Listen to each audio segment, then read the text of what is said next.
graça e a paz do Senhor Jesus Cristo seja com cada um, meus irmãos. Vamos abrir a palavra de Deus, Evangelho de Mateus, capítulo 7. Evangelho de Mateus, capítulo 7. Finalzinho do Sermão do Monte. Eu vou falar sobre o Sermão do Monte, ou o resumo do Sermão do Monte, como a instrução de Jesus para viver uma vida prudente.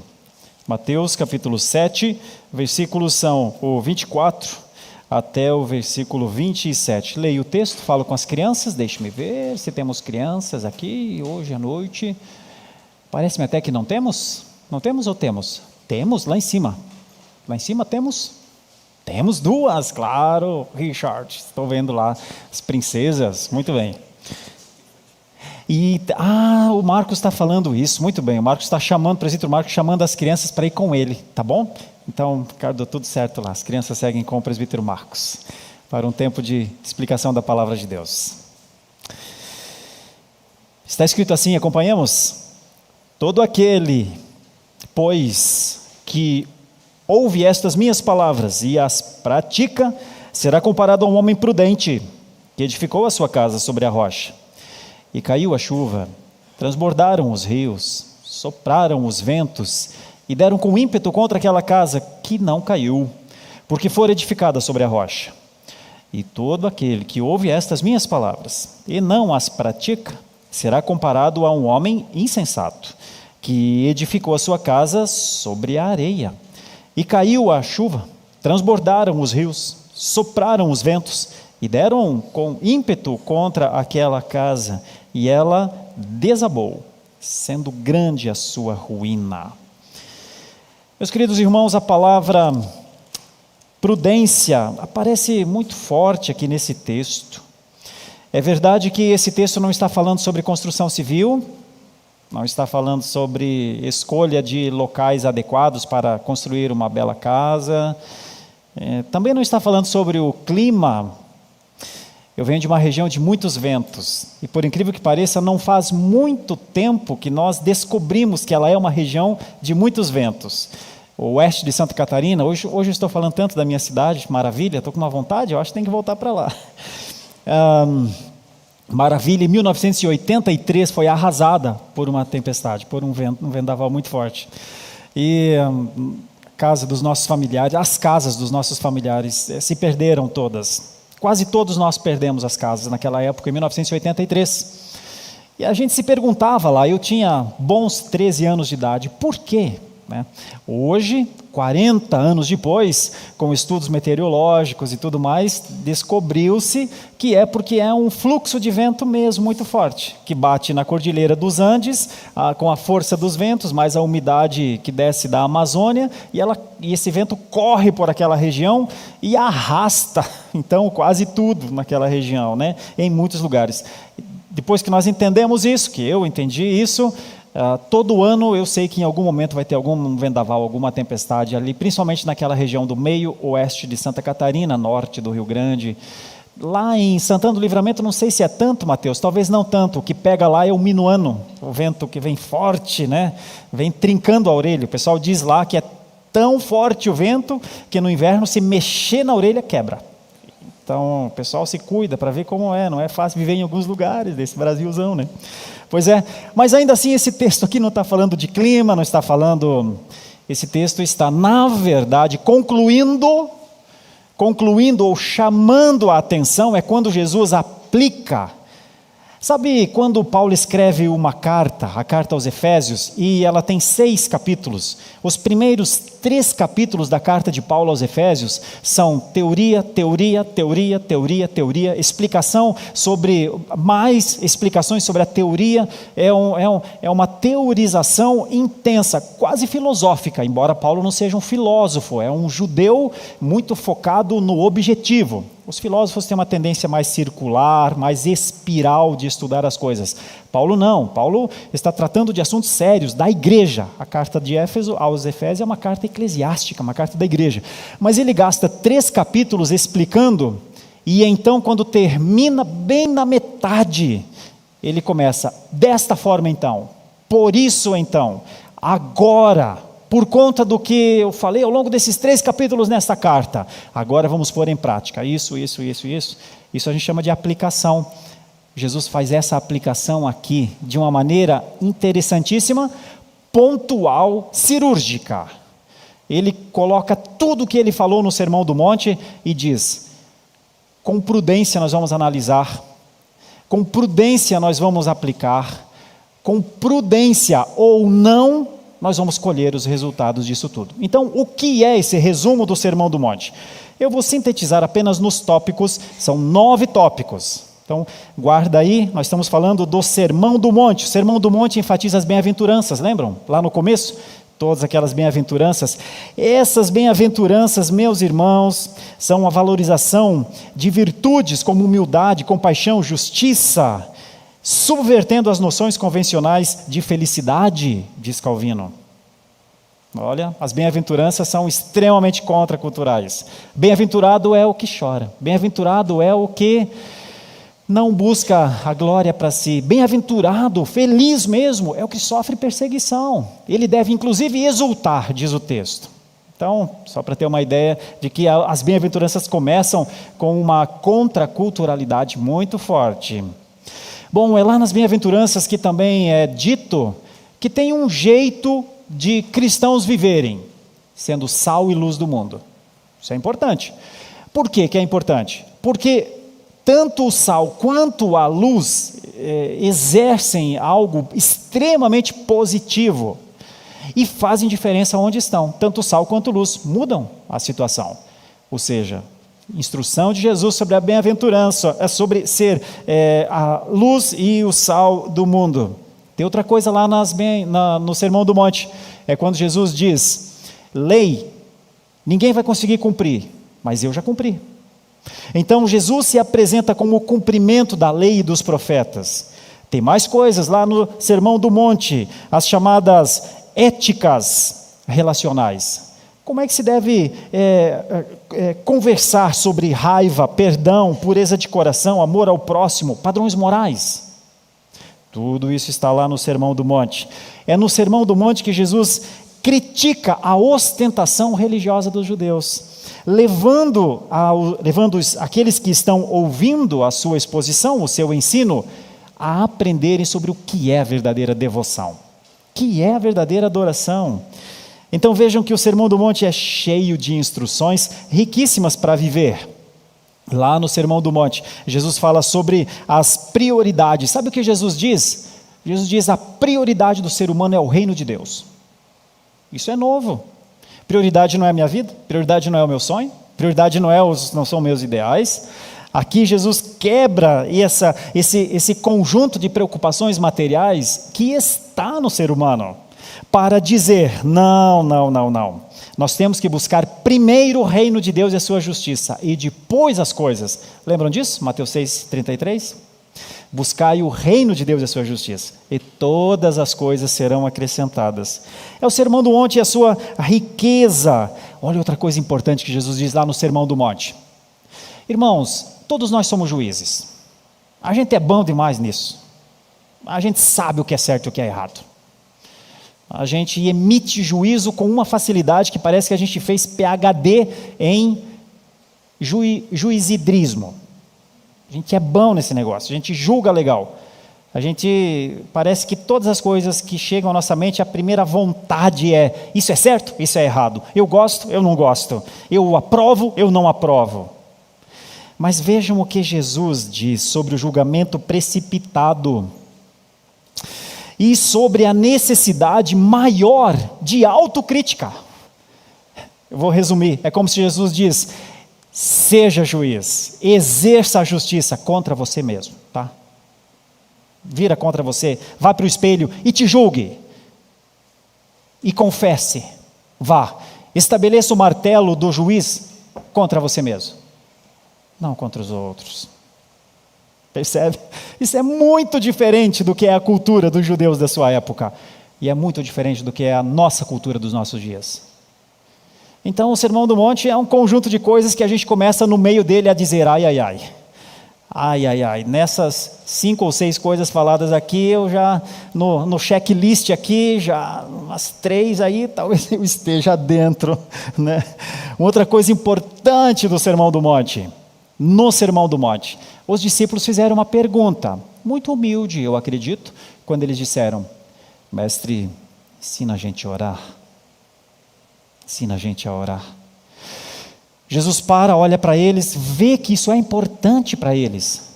Por que eles pedem? Para aprender a orar. E Jesus diz calmamente: falem com Deus e reconheçam seu poder, sua soberania, sua glória. Olhem primeiro para Deus, primeiro Deus, antes Deus, e então o glorifiquem, e então o celebrem, e então o adorem.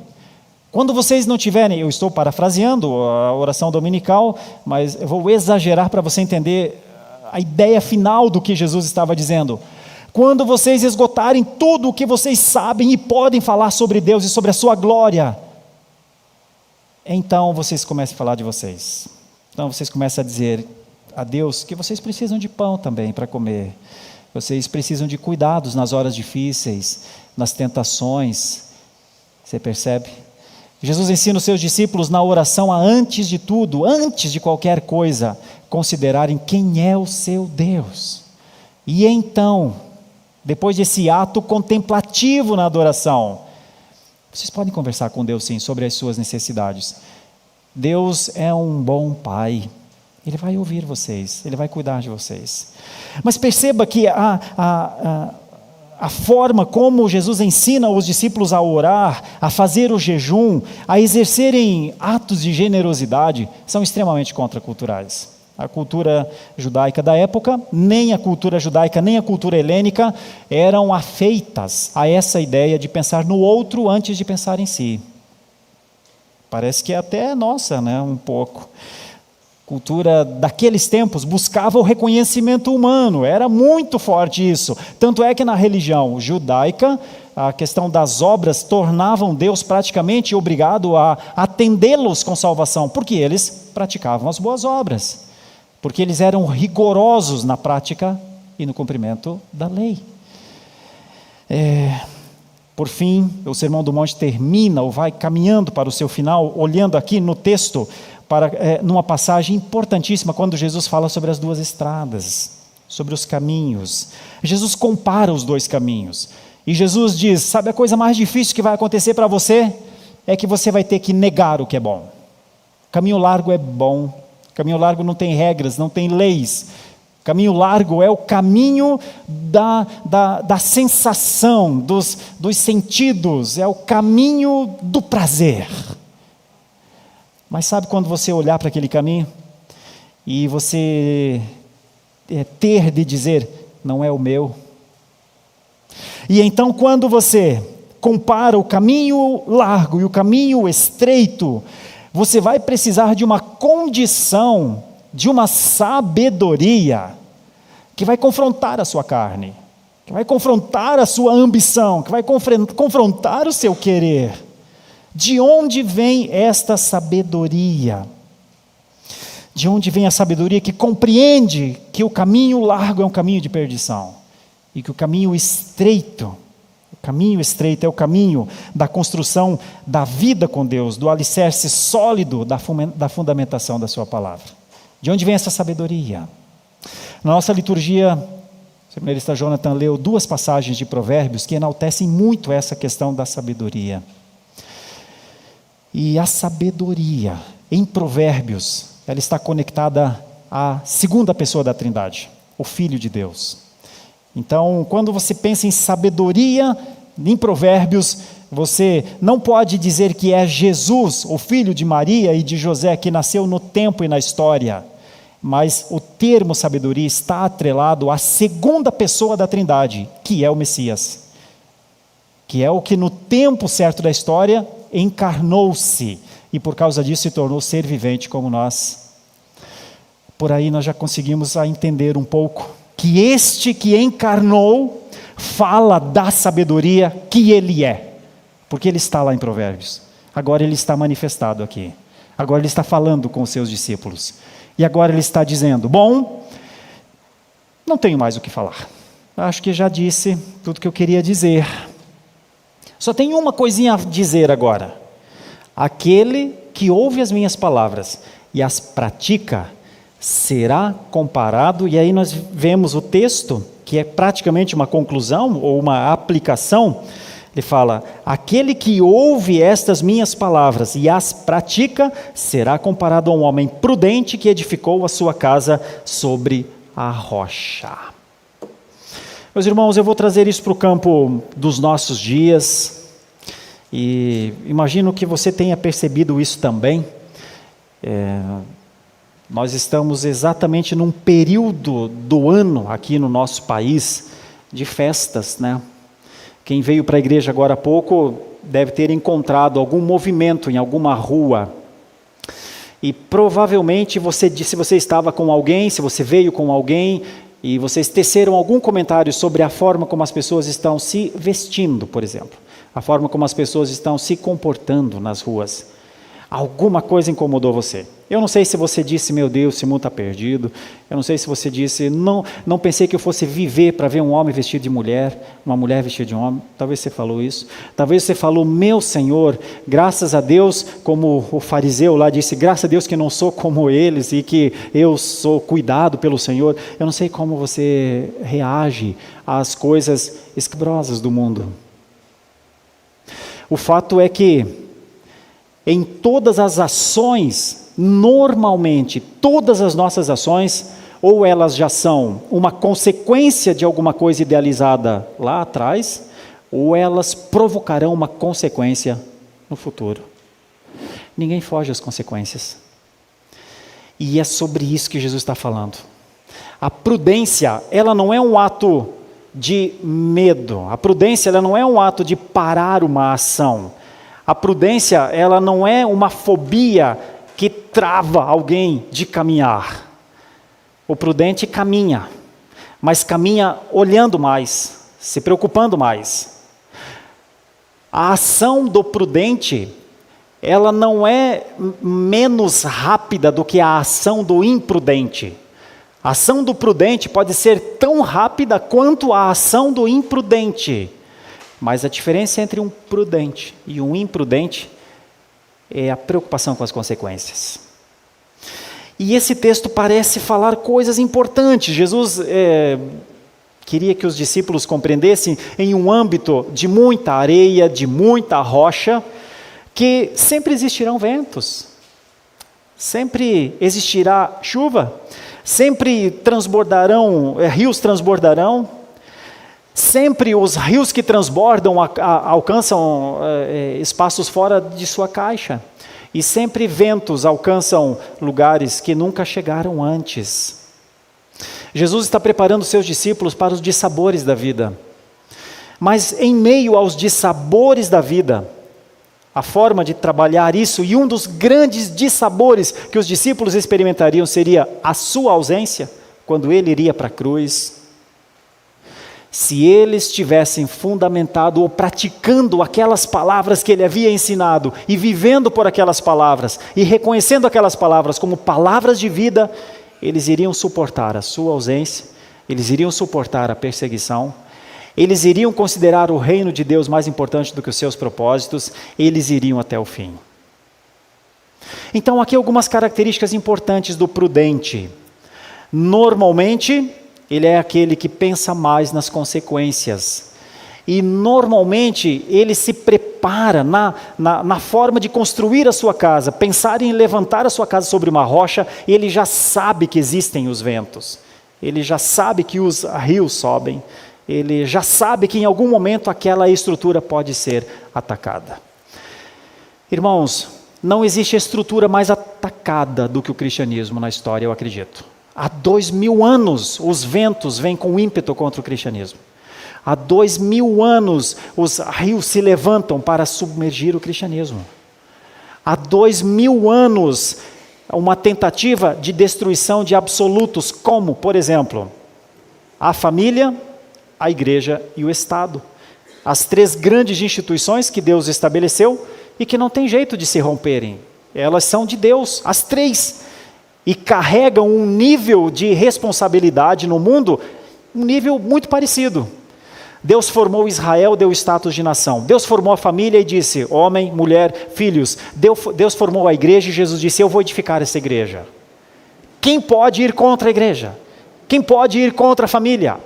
Quem pode ir contra o Estado que garante o bem-estar e o status quo de sobrevivência e de saúde e de segurança e de ensino e tudo isso? Quem?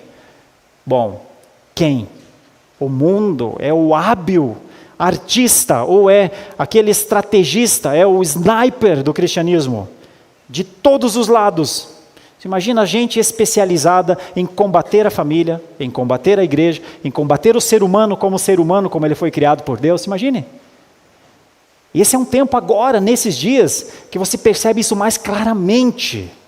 O ataque ao senso comum da lógica, do respeito, é gritante, a ponto de ele, inclusive, confundir pessoas até dentro de casa, e muitas famílias cristãs, em dias como estes, alguns até celebram festas como estas. Imagino que não seja exatamente o nosso caso, mas a gente nem sabe como será o futuro, como será com os nossos filhos, com os nossos netos, se Jesus não voltar antes. Então a importância da prudência passa por isso. Saber que o cristianismo é um alvo, ele sempre foi. Às vezes eu chego a pensar que Jesus, quando disse eu edifico a minha igreja, nesse conceito de eu edifico a minha igreja está, ela não será destruída porque eu edifico a minha igreja. Porque eu sou a pedra angular. Porque eu sou a rocha dessa igreja. Mas a igreja precisa entender, nós precisamos entender. O caminho da prudência não é o primeiro caminho da nossa escolha. Normalmente a nossa tendência é a da imprudência. E veja como isso acontece, e eu vou trazer alguns exemplos disso.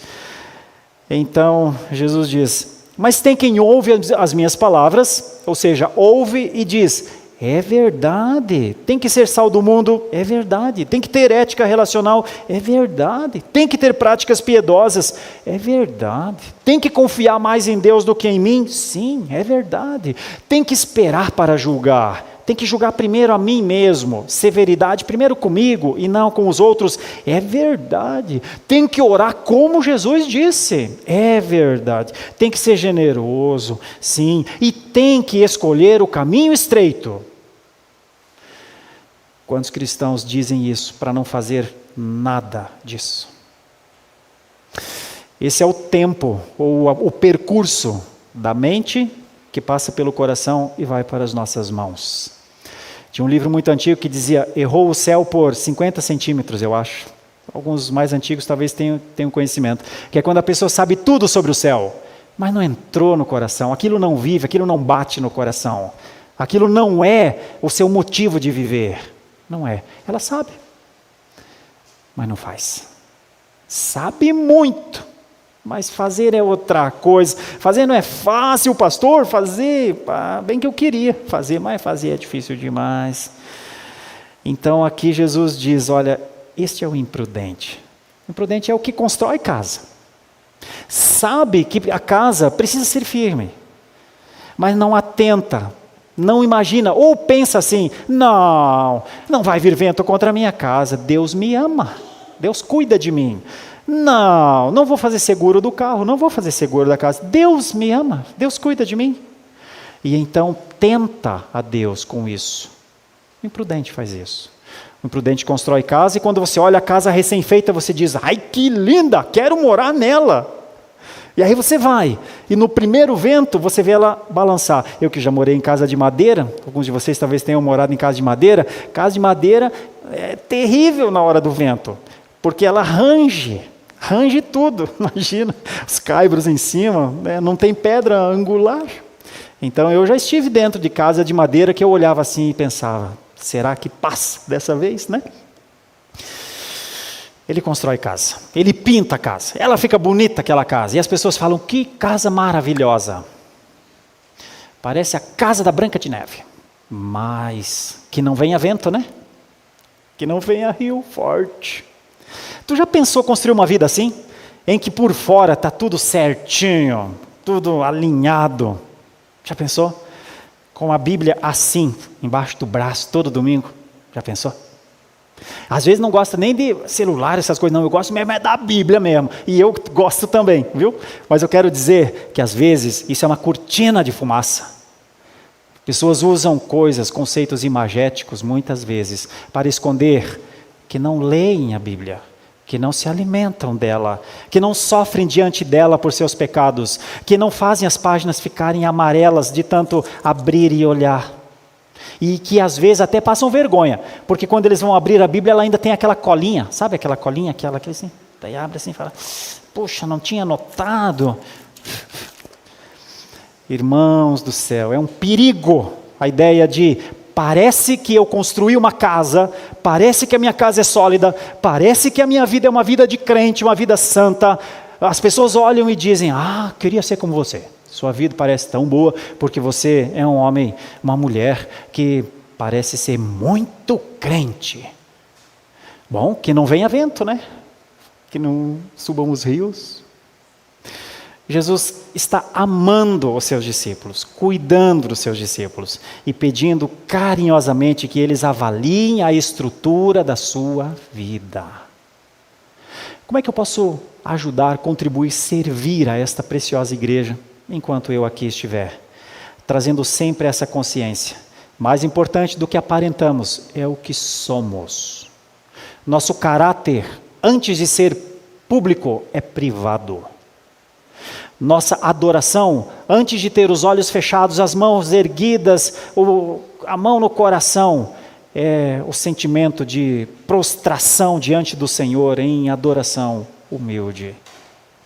Nossa vida devocional, antes de tudo, é pessoal, é de nós com o Senhor.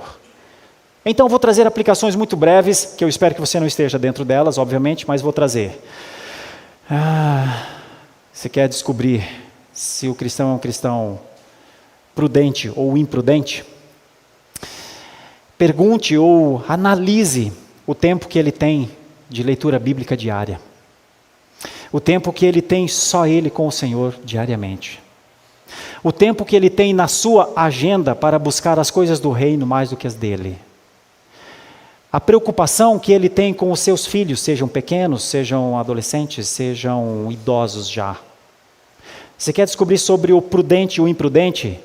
Veja se ele pensou antes sobre ventos e rios que saem da caixa. Então, meus queridos irmãos, certamente enquanto os discípulos ouviam Jesus falar sobre isso, alguns pensaram, será que eu sobrevivo? Será que eu não estou no finalzinho dessa passagem, onde está escrito, sendo grande a sua ruína? Ao longo dessa nossa caminhada, meus irmãos, da nossa caminhada, de todos nós já vimos muita coisa acontecer. Nós já vimos homens e mulheres que começaram tão bem suas famílias. Nós já vimos crianças e adolescentes que começaram tão bem a sua caminhada. Nós já vimos igrejas que começaram de maneira tão esperançosa os seus projetos. Eu dou aula de plantação e revitalização de igreja no seminário. Já fez plantação? Red já fez, né? Red já fez. E lá a gente estuda, a gente faz um gráfico que parece um Jeep antigo, o histórico de igrejas. E eu vou desenhar aqui, obviamente não vai dar para entender perfeitamente, mas você vai entender o conceito. A maioria das igrejas ao longo dos séculos, dos 2000 anos, começa assim. O comecinho começa como um capô de Fusca. Ele aumenta um pouquinho, depois tem o para-brisa, e ele sobe um pouquinho mais, e depois tem o teto do Fusca, e a gente chama isso de platô, que é quando as igrejas estagnam, quando elas param, quando elas travam, quando elas não evangelizam mais, não discipulam mais, não sofrem mais pelos pecados da sua cidade, não oram mais por isso, não vão mais às ruas, não fazem mais o trabalho de uma igreja. E então esse platô vai um pouquinho mais e de repente, como um Fusca, desce ladeira abaixo.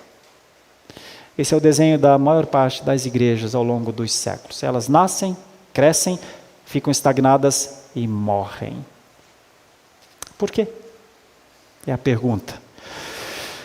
Então aqui a gente se pergunta, olhando para um texto desse, Senhor, será que a gente pode exercitar uma prudência que antecipa essa queda.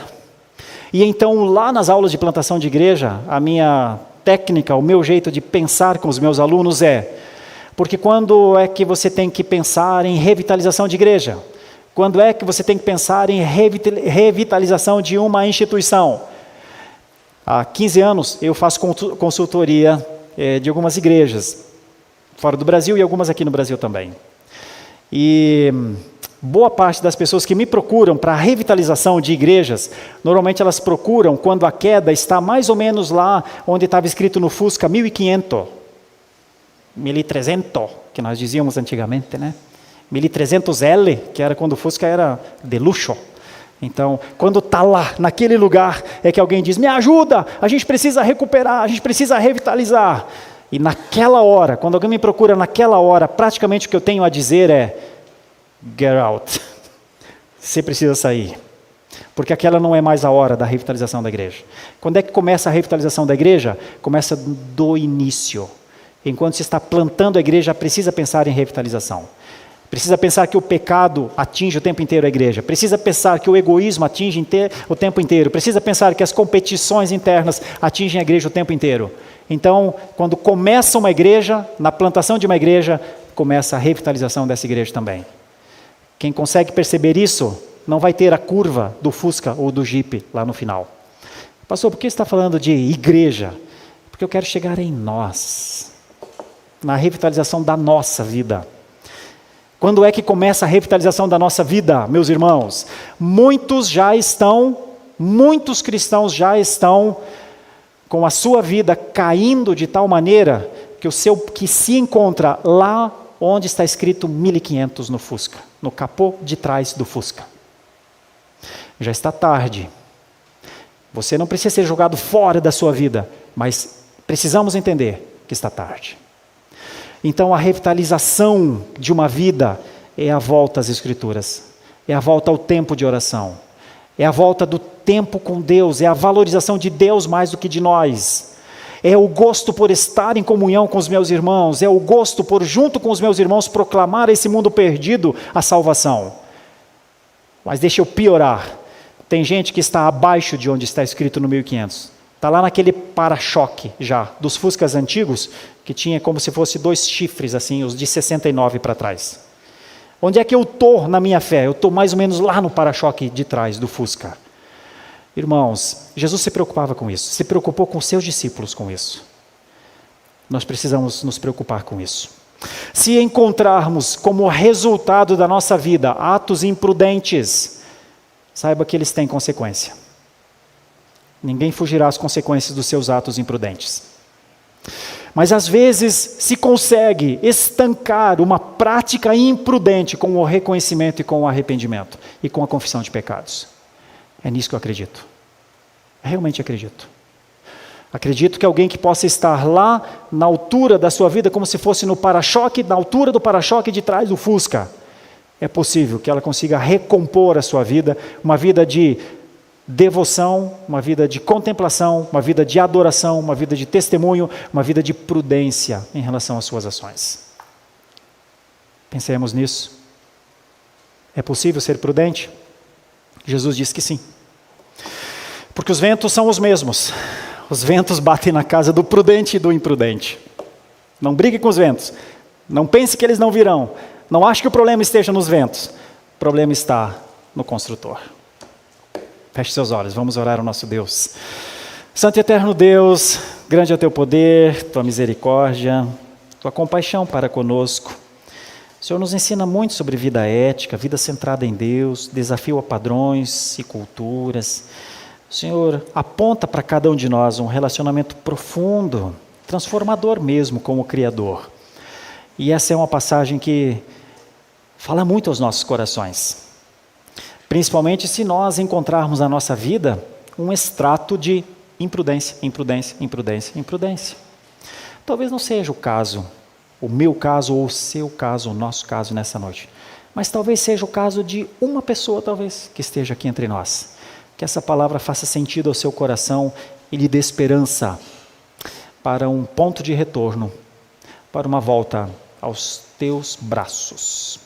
Nossa oração é em nome de Jesus, nosso Senhor e Salvador. Amém. Muito obrigado por nos acompanhar até o final desse vídeo. Para receber mais reflexões e ficar por dentro dos próximos conteúdos, te convidamos a seguir as nossas redes sociais que estão na descrição. Alguns vídeos aparecerão na tela, caso queira continuar nos assistindo. Abraço e até a próxima!